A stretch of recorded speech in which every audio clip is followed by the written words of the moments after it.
નમસ્કાર મિત્રો, ફરી હરિભા પેટ્રોલિયમ પંપ ચડાવ ત્યાં એક સાપ આવેલો હતો. તો વિષ્ણુભાઈ રાજપૂતનો કોલ આવ્યો હતો, હું ત્યાં રેસ્ક્યુ કરવા આવ્યો હતો. તો સાપને લઈ લીધું છે અને ઝેરી છે. આ બાઇટ કરવાથી માણસ મરી પણ શકે છે. તમે લોકો કોઈ આવું રિસ્ક ના કરતા અને પકડવાનો ક્યારે બાઇટ કરી શકે છે. હવે આને ખુલ્લા જંગલમાં આને રિલીઝ કરશું.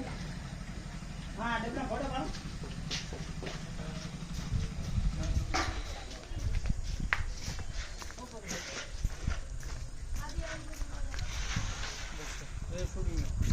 लाओ लाओ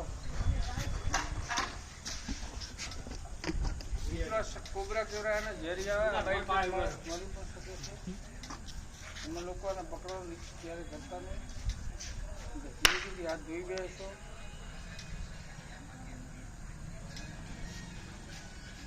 यो और मजा आता है